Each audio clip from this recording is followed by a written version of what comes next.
Annie McCarrick was 26, vibrant and full of life.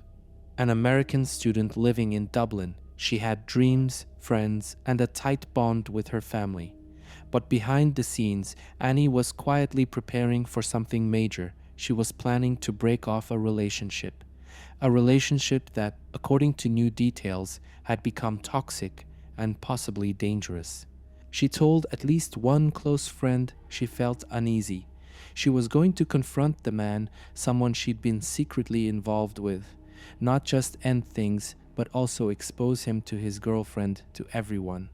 That kind of revelation, it could destroy reputations, ruin lives.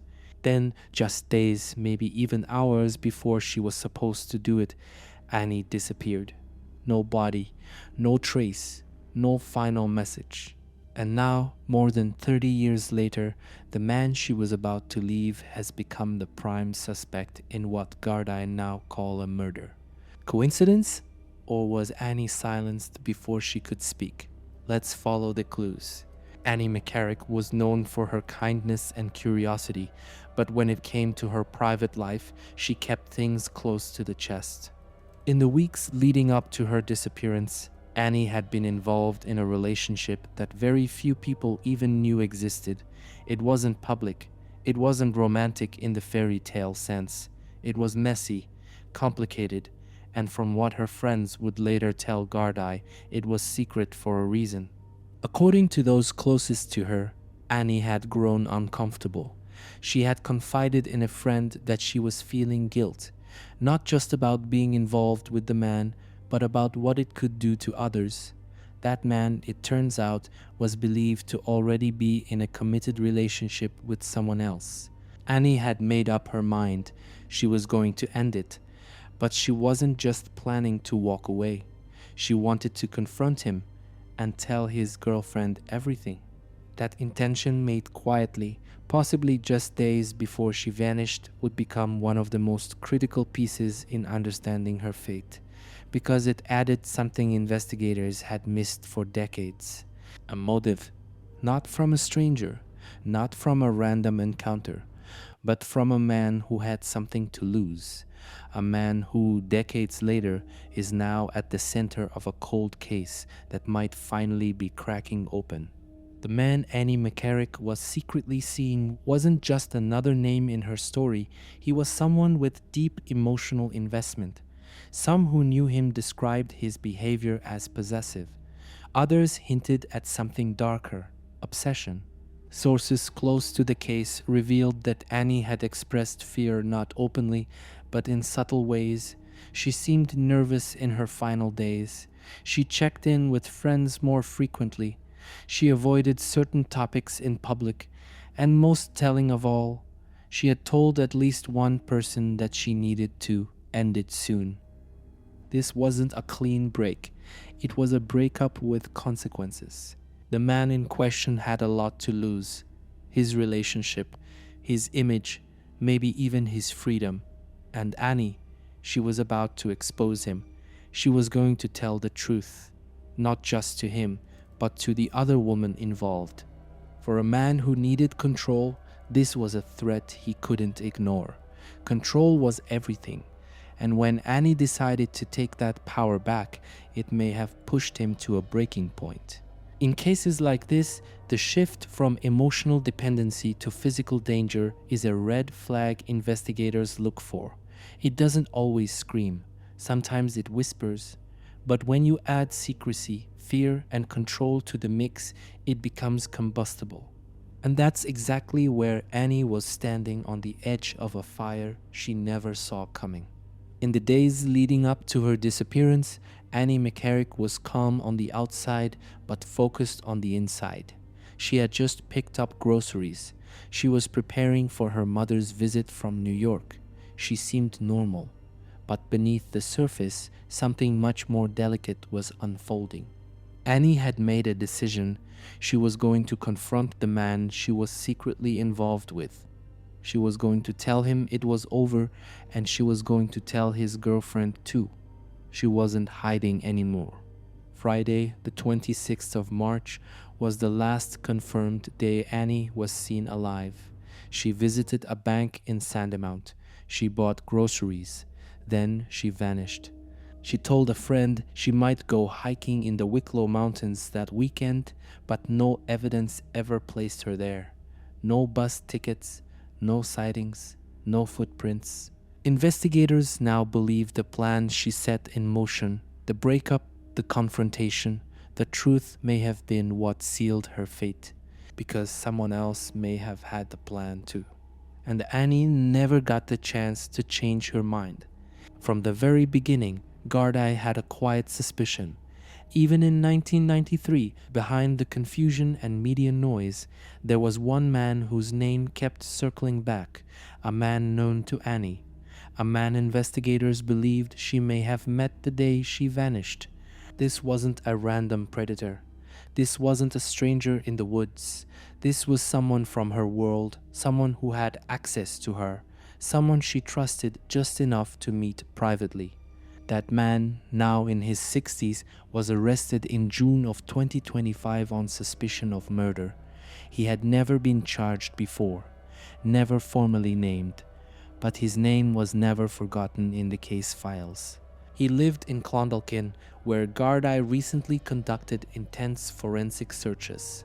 They brought cadaver dogs. They used ground-penetrating radar. They tore through the soil of the garden where he once stayed. Why? Because evidence suggested Annie may have gone there. This man had a past of violent behavior. At least one report from the original investigation hinted at a physical altercation between him and Annie, something friends believed had happened before her disappearance. And now, 3 decades later, the man she was preparing to leave is the same man Gardaí believe may have silenced her forever. Breakups can bruise egos, but when secrets, jealousy, and reputation are all on the line, some people don't just feel rejected, they feel threatened. Annie McCarrick's plan to end the relationship wasn't just personal, it was explosive. She wasn't just leaving. She was prepared to reveal the truth to his girlfriend. That meant exposure, humiliation, loss of control. And control was everything to him. Investigators now believe that Annie met this man on the day she vanished, possibly at his home or nearby. Whether she went willingly or under pressure remains uncertain, but what likely followed was a confrontation, a volatile one. Did she tell him it was over? Did she say she would expose the affair? Did she demand he stop contacting her? Whatever she said, whatever line she drew, it was enough. Because from that moment, Annie McCarrick ceased to exist in the public world. No phone call, no card, no trace. And the only person with motive, access, and a history of controlling behavior was the one man she had finally decided to leave. After Annie McCarrick vanished, there were no signs of a struggle. No public outcry at first, just silence. A chilling, calculated silence. Whoever made her disappear didn't panic. They didn't leave clues behind. They knew what they were doing, or at least believed they could control the story. For years, false sightings distracted the case. Reports claimed Annie was seen on a bus to the mountains or walking into a pub in Wicklow, but none of those leads ever checked out. Gardaí now believe those were red herrings, deliberate or accidental, but they pulled focus away from the truth. Back in Clondalkin, the man she planned to leave lived a quiet life. He stayed out of headlines, kept his story straight, let time bury questions. But time doesn't erase guilt. And recently, new information led Garda back to his old home. Cadaver dogs picked up scents. Soil was dug. Foundations were searched. Why? Because detectives believe Annie's final moments may have ended there, and that her body was hidden, possibly buried, in that very ground. He had over 30 years to prepare for this moment, but the past is finally catching up. For decades, Annie McCarrick's disappearance haunted Ireland. She was the first name in the so-called Vanishing Triangle young women who vanished without a trace in the 90s. But something about Annie's case was different. It wasn't random, it wasn't faceless. From the very start, investigators believed she knew her killer. They just couldn't prove it. But now, over 30 years later, everything is shifting. A new cold case unit took over. They went back to the beginning, re examining phone records, re interviewing witnesses, and using modern forensic tech that didn't exist in 1993. They dug deeper into the man Annie had planned to break up with. They studied his movements, they questioned his alibi, they looked at where he lived. Then they started digging literally. In the backyard of a home tied to the suspect, Gardaí brought in cadaver dogs, scanning equipment, and forensic archaeologists. They believe something might be buried there. No one gets that level of scrutiny unless the case is hot, unless the trail leads straight to you. And in this case, every clue, every motive, every unanswered question leads back to him. More than 30 years have passed since Annie McCarrick disappeared, but time hasn't dimmed her voice. If anything, the silence around her has only made her louder. She was young, hopeful, and brave enough to walk away from something wrong. She was ready to tell the truth, even if it meant risking someone's anger. She didn't vanish because she was careless. She vanished because someone couldn't handle losing control. This isn't just about Annie. It's about every woman who senses danger in a relationship but isn't taken seriously. It's about every case where the signs were there, but the system moved too slow. Now Ireland is watching. The Gardaí are digging. Witnesses are speaking.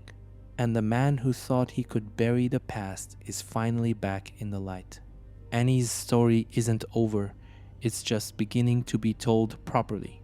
And this time, the ending might finally include justice.